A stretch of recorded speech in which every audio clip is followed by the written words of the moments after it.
And joining me via Skype from Washington, D.C. to discuss the blockage of the Suez Canal, pegged at $9 billion, is the President, Euro-America Shipping and Trade, Obaid Ahmad. Thanks for joining us on The World Now. Let's get your evaluation of how much of an impact this blockage has been for global trade. Yes, it's a pleasure to be with you here today. The impact of on the global trade has been quite significant in the short term. I mean, we are hearing reports that it's about $9.6 billion per day. And European, Asian markets are under tremendous pressure right now. And we have to keep in mind that we are, coming off a very challenging year in terms of transportation and logistics of 2020 with the COVID pandemic.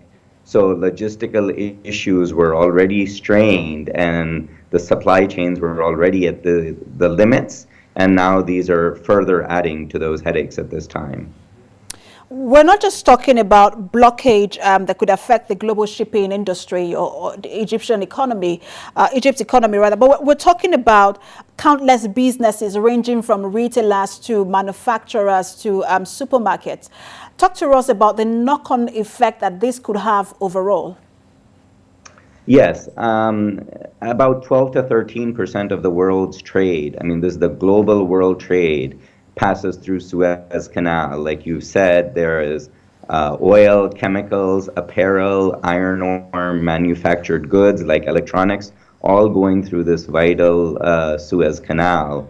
And, we welcome the news, just as you've just reported the breaking news, that it seems the ship has been freed and the canal should reopen.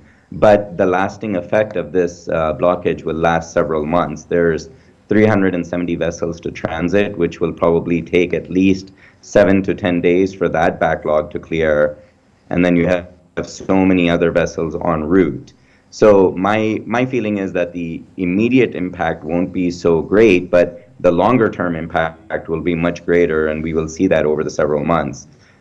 East African coffee bean prices, for example, already increased by 4% on Friday. Shipping rates for petroleum products have nearly doubled since last Tuesday when the incident occurred.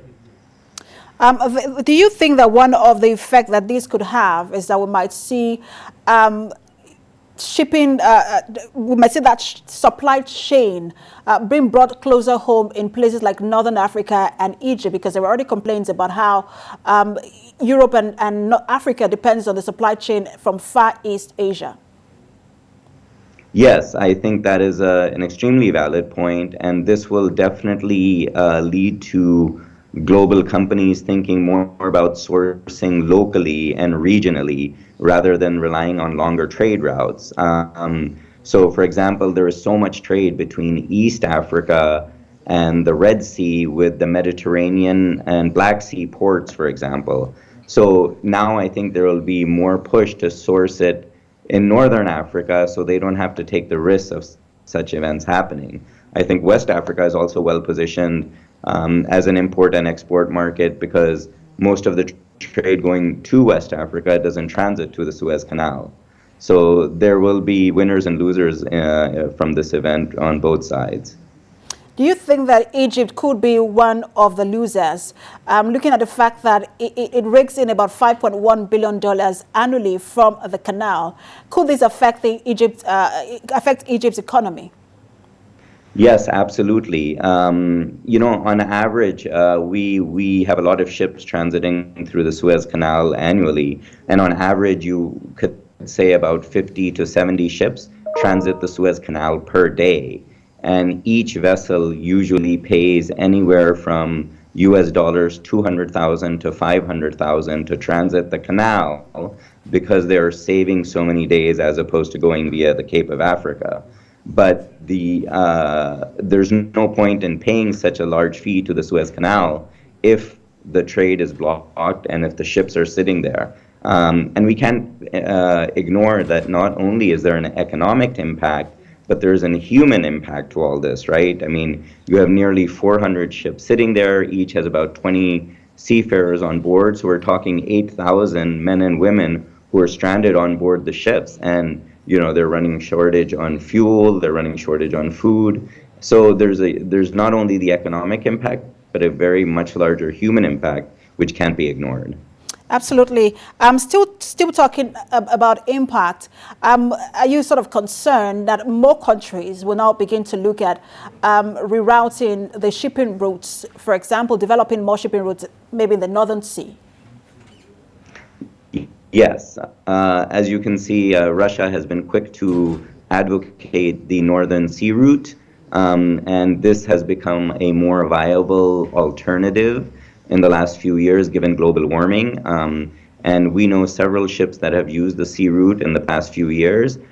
But when you talk to the global container lines like Maersk and CMA, CGM, they feel that it is still much more effective for their logistical routings to go via the Suez.